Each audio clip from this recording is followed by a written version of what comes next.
কেমন আছেন? আশা করি আপনারা সবাই ভালো আছেন। আলহামদুলিল্লাহ আমিও ভালো আছি। আজকে আমি রান্না করব বাবুর্চিদের কাছ থেকে নেওয়া যে রোস্টার রেসিপিটা, ওই রেসিপিটা আমি আপনাদের সাথে শেয়ার করব। তো এখানে আমি মাংসগুলো সুন্দরভাবে ভেজে নিয়েছিলাম।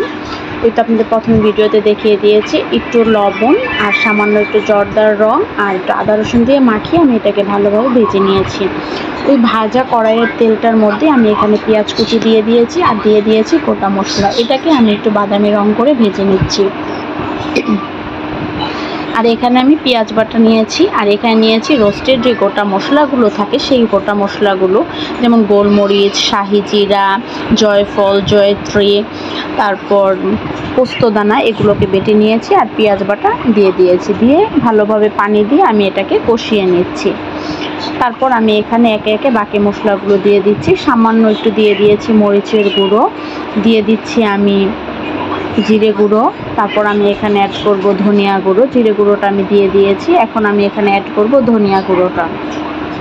ধনিয়া গুঁড়োটাও দিয়ে দিচ্ছি। এভাবে একে একে আমি বাকি মশলাগুলো সব দিয়ে দিব। দিয়ে আর এখানে দিয়ে দিয়েছি আমি পরিমাণ মতন লবণটা দিয়ে আমি এখন এটাকে ভালোভাবে কষিয়ে নেব।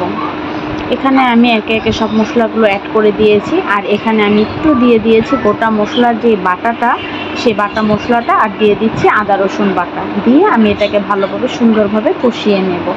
আর এর ফাঁকে বলছি, যদি আমার চ্যানেলটা সাবস্ক্রাইব না করেন দয়া করে সাবস্ক্রাইব করে দিবেন, আমারকে লাইক কমেন্টস করে পাশে থাকবেন। আমার রেসিপিগুলো ভালো লাগলে শেয়ার করে দেবেন, বাসায় অবশ্যই ট্রাই করবেন এবং কমেন্টস করে জানাবেন যে রেসিপিগুলো কেমন লাগলো।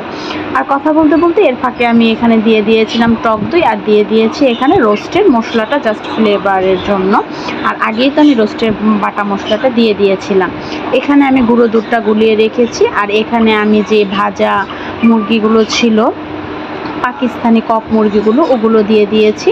দিয়ে আমি এটাকে ভালোভাবে কষিয়ে নিচ্ছি। তারপর আমি এখানে দিয়ে দিয়েছিলাম কাঁচামরিচ আর যে গুঁড়ো দুধটা গুলিয়ে রেখেছিলাম সেটা দিয়ে দিচ্ছি। দিয়ে আমি এখন এটাকে ভালোভাবে নাড়াচাড়া করে দিচ্ছি। নাড়াচাড়া করে আমি এটাকে ঢেকে রাখবো। আমি মগটাকে ধুয়ে আরেকটু পানি দিয়ে দিলাম।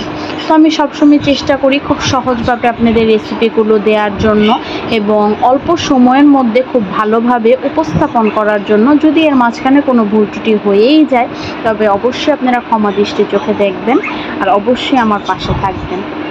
যাই হোক, এখানে আমি ঢাকনা দিয়ে ঢেকে দিয়েছি। দেখতেই পাচ্ছেন আমার রোস্টের কালারটা কত সুন্দর হয়েছে আর খেতেও খুবই বেশি অসাধারণ হয়েছিল। রেসিপিটা আপনারা বাসায় অবশ্যই ট্রাই করবেন এবং আমাকে অবশ্যই জানাবেন যে কেমন লেগেছে। তো যদি ভালো লাগে শেয়ার করবেন। আজকের মতো আমি এখানেই বিদায় নিচ্ছি। সবাই ভালো থাকবেন, আমার জন্য দোয়া করবেন। আল্লাহ হাফেজ।